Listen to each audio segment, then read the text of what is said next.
नमस्कार दोस्तों, आपका स्वागत है अपनी YouTube चैनल PFP में। आज हम TCS के बारे में चर्चा करने वाले हैं। स्टॉक में खरीदारी की बहुत ही अच्छी अपॉर्चुनिटी नज़र आती है, तो ऐसे सिचुएशन में एज ए रिटेलर हमारी स्ट्रैटेजी क्या होनी चाहिए, इसके बारे में आज हम चर्चा करने वाले हैं।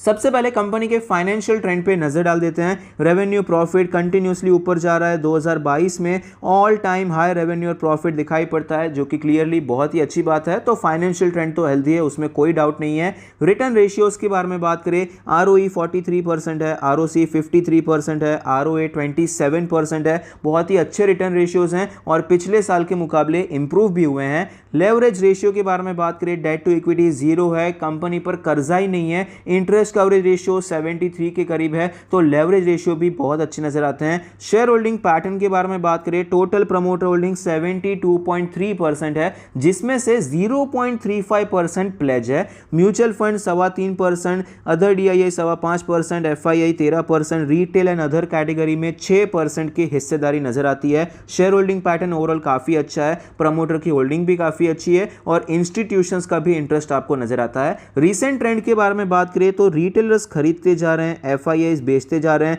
अदर DIIs खरीद रहे हैं और म्यूचुअल फंड आपको स्टेबल नजर आते हैं। प्रमोटर की होल्डिंग भी स्लाइटली आपको बढ़ती हुई नजर आई है। तो मिक्स्ड सिग्नल्स आपको नजर आएंगे। ऐसा नहीं है कि वन साइडेड बाइंग हो रही है या फिर वन साइडेड सेलिंग हो रही है, मिक्स सिग्नल्स हैं।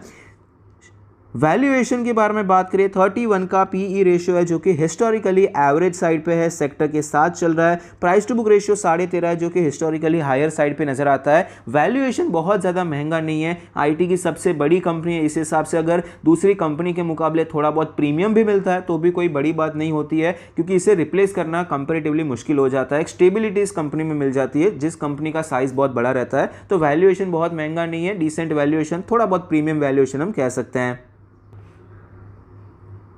स्टॉक के चार्ट पर आप देख सकते हैं 4000 के लेवल से स्टॉक में गिरावट देखने को मिली और 3000 के लेवल से स्टॉक रिकवर होकर 3500 तक गया है और फिलहाल स्टॉक में थोड़ी सी गिरावट देखने को मिली है। स्टॉक अपने सारे मूविंग एवरेज के ऊपर ट्रेड कर रहा है, एक्सेप्ट 20 डेज का मूविंग एवरेज इसके नीचे ट्रेड कर रहा है, बाकी सारे मूविंग एवरेज के ऊपर है। डेली RSI 51 का लेवल है, मोमेंटम वीक हो गया था लेकिन वापस थोड़ी सी रिकवरी देखने को मिल रही है। डेली चार्ट पे इंपॉर्टेंट लेवल्स के बारे में बात करें तो हमारा जो सपोर्ट है 3250 के करीब सपोर्ट नजर आता है और जो रेजिस्टेंस है 3480 3500 का लेवल नजर आता है। वीकली चार्ट पर भी आप देख पाएंगे ये लेवल इंपॉर्टेंट रेजिस्टेंस है और सपोर्ट भी काफी ज्यादा इंपॉर्टेंट है। रीजन क्या है, क्योंकि यहां से आपको भारी सेल ऑफ देखने को मिला था और स्टॉक ने यहां पर ये सेल ऑफ को क्रॉस कर दिया, तो ये लेवल अभी इंपॉर्टेंट सपोर्ट की तरह काम करेगा। मंथली चार्ट पे चलते हैं। मंथली चार्ट पे अगर लेवल्स के बारे में बात करें तो यहां पर भी जो रेजिस्टेंस का एरिया है वो तो सेम नजर आता है और सपोर्ट भी अप्रोक्सीमेटली वही लेवल है 3250 3220, क्योंकि यहां पर देखिए ये गिरावट हुई और ये जो रिकवरी आपको देखने को मिली, ये मंथ की रिकवरी तुरंत आपको होती हुई नजर आई थी।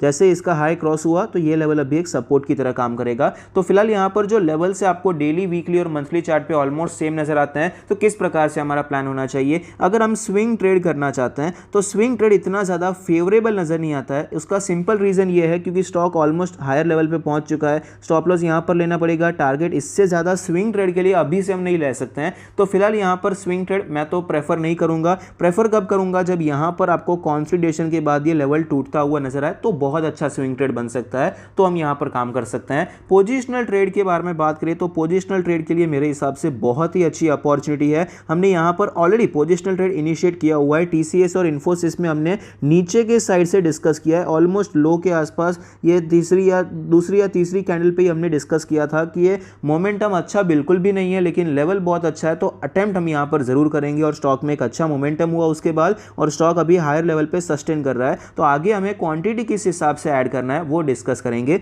तो यहां पर आपने जितनी भी क्वांटिटी खरीदी है अच्छी बात है, बाकी जितनी अभी बच गई है आप वहां पर ये लेवल के ऊपर खरीद सकते हैं।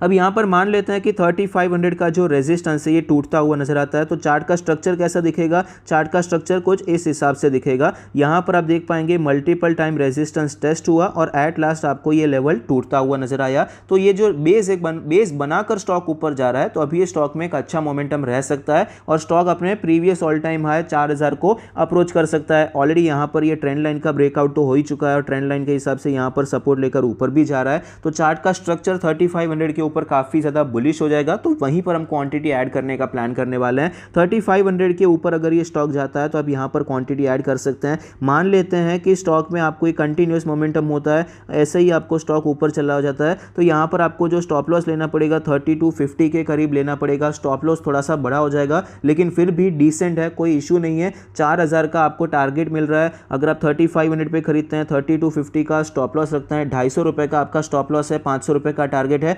1:2 का रिस्क रिवॉर्ड रेशियो फिर भी आपको मिल रहा है। लेकिन मेरे हिसाब से ऐसा नहीं होगा, आपको यहाँ पर एक आध पॉज कैंडल देखने को मिलेगी और उसके बाद आपको ये मोमेंटम कंटिन्यू रहता हुआ नजर आएगा। जो भी यहाँ पर एक कैंडल बनेगी उसके बाद अगर ये ब्रेकआउट होता है, यानी कि नेक्स्ट टू नेक्स्ट वीक में अगर ये ब्रेकआउट होता है या उसके बाद कभी भी होता है, तो यहाँ पर आपका स्टॉप लॉस जो इतना ज़्यादा डीप नहीं लेना पड़ेगा, आपको 3350 के आसपास स्टॉप लॉस मिल जाएगा और वही स्टॉप लॉस लेकर आप खरीदारी कर सकते हैं। 125-150 पॉइंट का आपको स्टॉप लॉस लगेगा। उस हिसाब से देखने जाएंगे तो आपको 1:3 तक का रिस्क रिवॉर्ड रेशियो मिल जाएगा। तो आप नया पोजिशनल ट्रेड भी लेना चाहते हैं, जिन्होंने यहाँ पर एंटर नहीं भी किया है वो भी यहाँ पर फुल क्वांटिटी में एंटर करने के बारे में सोच सकते हैं। इस हिसाब से आपका पोजिशनल ट्रेड का प्लान हो सकता है नई एंट्री के लिए या फिर क्वांटिटी एडिशन के लिए। लॉन्ग टर्म के लिए बात करें तो करंट मार्केट प्राइस भी खराब नहीं है, खरीदना चाहें तो खरीद सकते हैं या फिर सेम आप यहाँ पर फॉलो करेंगे तो भी कोई इशू नहीं है। यहाँ पर कंफर्मेशन के साथ काम करेंगे क्योंकि ज़्यादा दूर नहीं है, ऐसा नहीं है कि हम बहुत ही ज़्यादा लेट एंट्री करेंगे। अभी स्टॉक चल रहा है 3350,